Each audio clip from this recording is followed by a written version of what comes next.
Salaried employee के लिए budget 2024 में, जो कि जुलाई 2024 में जो बजट आया है, उसमें क्या क्या चेंजेस हुए हैं वो हम इस वीडियो में देखेंगे।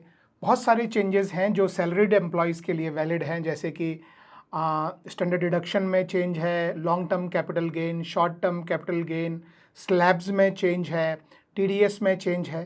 तो एक एक करके ये सारे पॉइंट्स जो हैं वो हम यहाँ पे समझेंगे। स्टेप बाय स्टेप में जाऊँगा।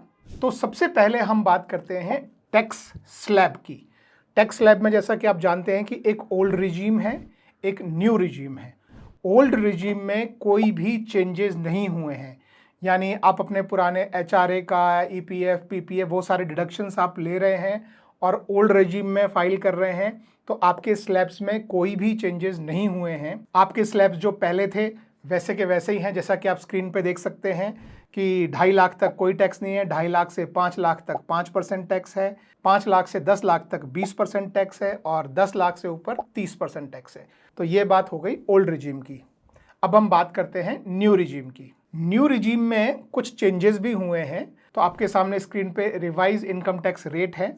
यहाँ पे आप देख सकते हैं कि 3 लाख से नीचे आपके ऊपर कोई भी इनकम टैक्स नहीं लगता है। पहले 3 लाख से 6 लाख के बीच में आपको 5% टैक्स लगता था, लेकिन अब वो रिवाइज होके 3 लाख से 7 लाख हो गया है। यानी अब 3 लाख से 7 लाख के बीच में आपको 5% टैक्स लगता है। पहले आपको 6 लाख से 9 लाख के बीच में 10% टैक्स लगता था। अब ये स्लैब 1 लाख से ऊपर चला गया है, यानी 7 लाख से 10 लाख के बीच में आपको अब सिर्फ 10% टैक्स लगेगा। पहले आपको 9 लाख से 12 लाख के बीच में 15% टैक्स लगता था। अब वही टैक्स जो है वो आपको 10 लाख से 12 लाख के बीच में आपको 15% टैक्स लगेगा, और इसके ऊपर 12 लाख से 15 लाख में 20% और 15 लाख से ऊपर पूरा 30%। तो मैं फटाफट अगर मैं रिवाइज करूं तो न्यू टैक्स स्लैब क्या बनती है। 3 लाख तक कोई टैक्स नहीं है, 3 से 7 लाख 5%, 7 लाख से 10 लाख 10%, 10 लाख से 12 लाख 15%, 12 लाख से 15 लाख 20% और 15 लाख से ऊपर 30%। तो ये नई रिजीम में ये नए टैक्स स्लैब्स हैं आपके लिए। अब हम बात करते हैं स्टैंडर्ड डिडक्शन की। जैसा कि आपको पता होगा, ओल्ड स्कीम में और न्यू स्कीम में दोनों में आपको, अगर आप सैलरीड एम्प्लॉय हैं तो आपको 50,000 का स्टैंडर्ड डिडक्शन मिलता था। वो अभी रिवाइज करके 75,000 किया गया है, लेकिन सिर्फ न्यू रिजीम के लिए। ओल्ड रिजीम के लिए वो 50,000 ही है और न्यू रिजीम के लिए आपका स्टैंडर्ड डिडक्शन जो है वो बढ़ाकर 75,000 कर दिया गया है। गवर्नमेंट चाहती है ज़्यादा से ज़्यादा लोग जो है वो न्यू रिजीम में मूव करें। एक और जो चेंज आया है वो आया है आपके एनपीएस का जो कंट्रीब्यूशन है, वो एम्प्लॉयर का आपकी सैलरी का 10% तक का कंट्रीब्यूशन जो है वो आपके टैक्स फ्री होता था। अभी उसकी सीलिंग 10% से बढ़ा के 14% तक कर दी गई है। तो 14% तक का जो एम्प्लॉयर का जो कंट्रीब्यूशन है आपके एनपीएफ में वो टैक्स फ्री है। लेकिन मैं ये बता दूं कि ये भी सिर्फ न्यू रिजीम के लिए है। ओल्ड रिजीम में ये अभी भी 10% है, न्यू रिजीम में ये एनपीएस का जो कंट्रीब्यूशन है वो 14% तक टैक्स फ्री है। एक और जो बड़ा चेंज हुआ है, जो सिंप्लीफिकेशन हुआ है हमारे जो टैक्स रिजीम में, वो है होल्डिंग पीरियड का।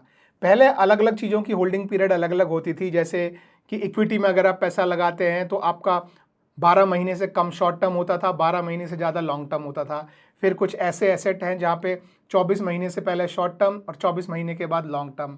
कुछ ऐसे भी एसेट्स हैं जो 36 महीने से पहले शॉर्ट टर्म, 36 के बाद लॉन्ग टर्म। अब जो होल्डिंग पीरियड है वो सिर्फ 1 साल और 2 साल रखा गया है।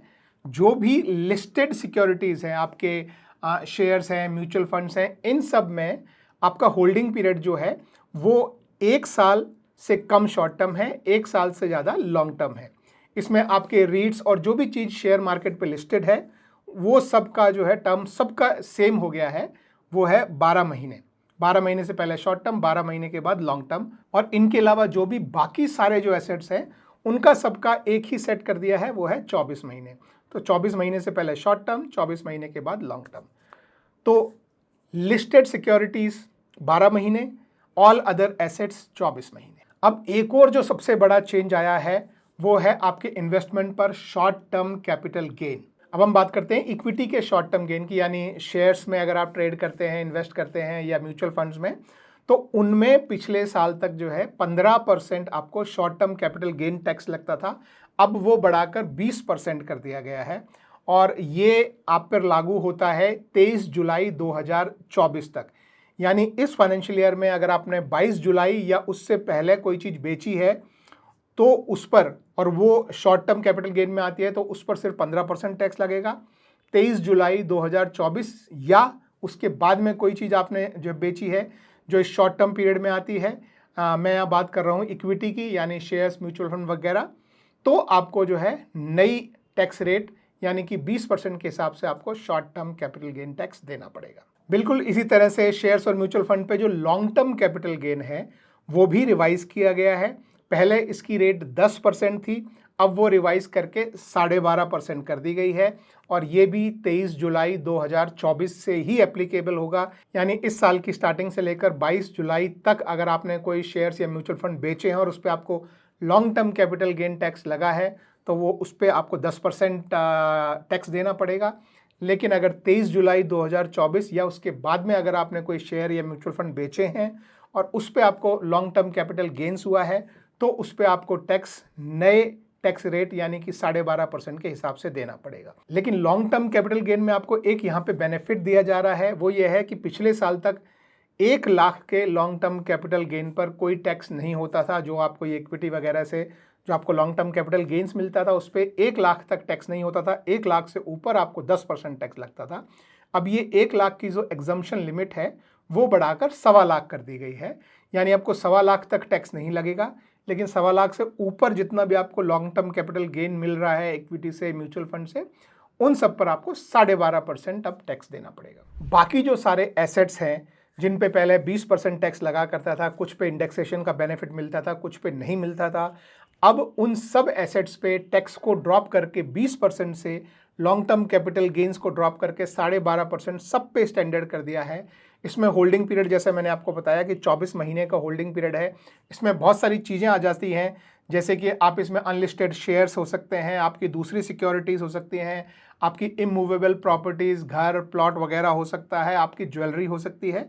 तो ये सब सारे जो हैं वो अदर एसेट्स में आते हैं। लेकिन ध्यान रखें कि ये जो टैक्स का रेट जो 20% से ड्रॉप करके 12.5% किया है, उसमें इंडेक्सेशन का जो आपको बेनिफिट मिलता था वो बेनिफिट कंप्लीटली निकाल दिया गया है। अब आपको इंडेक्सेशन का बेनिफिट नहीं मिलेगा। और इसमें एक इम्पॉर्टेंट चीज़ है कि इसमें कोई ग्रैंडफादरिंग क्लॉज अभी तक नहीं आया है। यानी पहले क्या होता था, कोई टैक्स में चेंज होता था ऐसे लॉन्ग टर्म कैपिटल गेन में, तो जो पुराना जो टैक्स का जो बेनिफिट होता था वो उस समय तक माना जाता था और नया चेंज वहाँ से अप्लाई होता था। लेकिन इसमें वो ग्रैंडफादरिंग का क्लॉज नहीं है। यानी अब आप कभी भी बेचेंगे, चाहे वो आपका 1 साल का होल्डिंग हो, 10 साल का, 50 साल का, जब भी आप उसे बेचने जाएंगे तो बिना इंडेक्स के आपका जो सेलिंग प्राइस है minus your buying price, that would be your capital gains. तो उस पर आपको फ्लैट 12.5% टैक्स देना पड़ेगा। तो ये एक्चुअली कुछ केसेस में आपको टैक्स ज़्यादा देना पड़ेगा, कुछ केसेस में ये टैक्स हो सकता है कम हो। जो सैलरीड लोग ट्रेड भी करते हैं, वैसे ये मैं ट्रेडर्स के लिए वीडियो नहीं है, तो अगर आप ट्रेड भी करते हैं तो वो एसटीटी में भी इसमें चेंज किया गया है।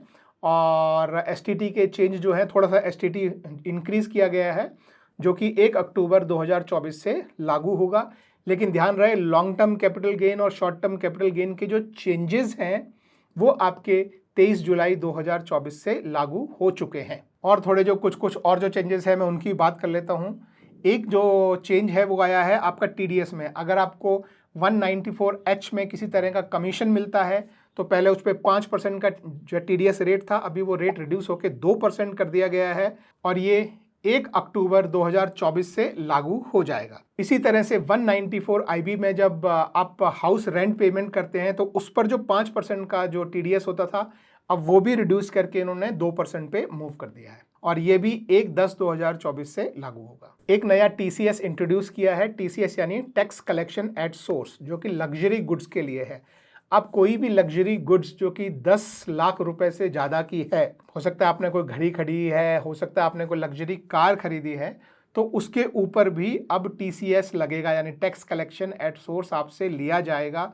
उसका रेट अभी दिया नहीं गया है, रेट हमको थोड़े टाइम में इन्फॉर्म किया जाएगा और जैसे ही इन्फॉर्म करेंगे मैं नीचे कमेंट में और डिस्क्रिप्शन में मैं इसे मेंशन कर दूंगा। नेक्स्ट, जो सैलरीड एम्प्लॉयज़ साथ में अपना स्टार्टअप भी चलाना चाह रहे हैं या चला रहे हैं, उनको मैं बता दूं कि यदि आप कोई भी एंजल इन्वेस्टमेंट रेस करते हैं तो पहले उस पर एंजल टैक्स लगा करता था, वो एंजल टैक्स अब कंप्लीटली जो है वो निकाल दिया गया है। तो ये स्टार्टअप्स के लिए बहुत बेनिफिशियल हो सकता है। तो ये थे दोस्तों सेट ऑफ चेंजेस जो कि सैलरीड एम्प्लॉयज़ के लिए या उनसे रिलेटेड इनकम टैक्स के रिलेटेड सारे जो चेंजेस जो बजट 2024 में जो कि जुलाई 2024 को संसद में लाया गया था उसके ये चेंजेस थे। आपके इस बारे में कोई भी क्वेश्चंस हों या कोई भी कमेंट हो नीचे आप या नीचे कमेंट सेक्शन में आप मुझसे पूछ सकते हैं। I will be more than happy to answer them. Thank you.